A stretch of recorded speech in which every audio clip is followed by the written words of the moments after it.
What did you make of the decision to sit out Jeff Skinner for the game against Anaheim? Yeah, and you know what? It looks like he's going to be a healthy scratch tomorrow night as well. He did a press conference after the skate today, and he was not in the line this morning in the rotation. So it's been a tough go for him with the Edmonton Oilers. Let's just cut right to the chase. He just hasn't been able to find that role and find that niche where he has often been able to do that on teams that he's been on. He's been a scorer through his whole career.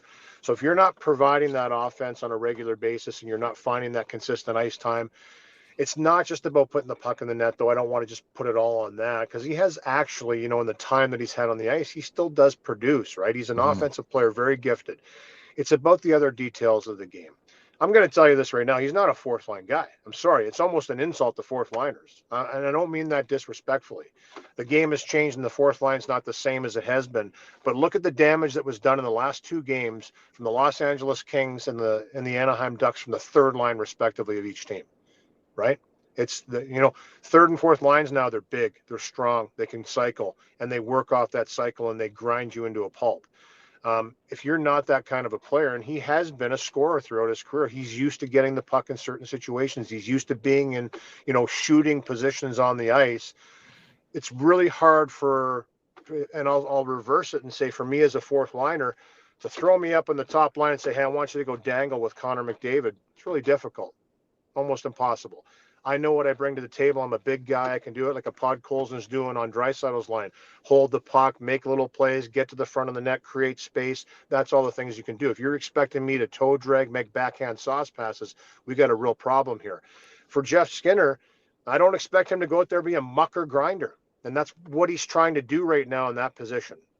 And it's very difficult to do. That's all I'll say about that. So he hasn't found that opportunity where it's been good and he's been able to be consistent in the top six.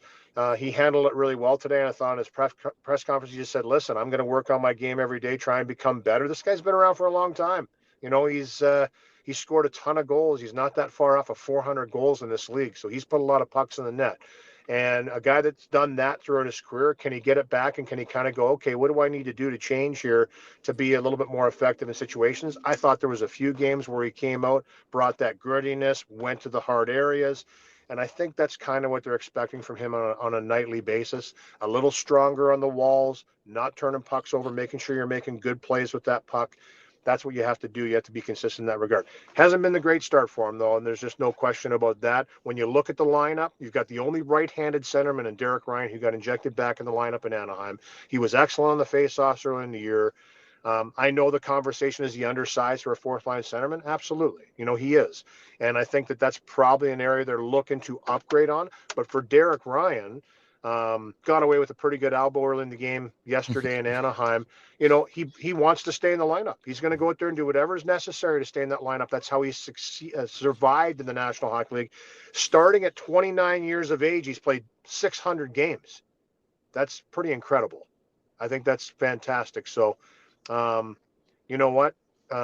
You got to take your hat off to that. But for Jeff Skinner right now, he's on the outside looking in, and he's going to have to revamp his game a little bit. And that's really hard to do at his age and how long he's been in the league.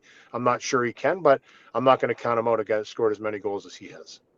Well, yeah, and like you kind of said, he's not a fourth liner, and I kind of like the experiment on the third line, but just looking at who he's played with this year, his minutes with Leon Draisaitl, his minutes with Connor McDavid, they're both way down the list in terms of who he's been on the ice with the most. And I think the tough part, I guess, is one, everyone in the top six is starting to play good. Victor Arvidsson is coming around a little bit. So can you justify giving Jeff Skinner a run with either one of those two skilled centermen when the guys who are playing there right now don't deserve to be taken off that line? Like, it really is a tough spot for Kris Knoblauch to be in, because the best way to get Jeff Skinner going probably would be to saddle him with McDavid and say, hey, we're going to give you guys 3 games, 4 games, figure it out. See if you can find any amount of chemistry, then at least we have our answer.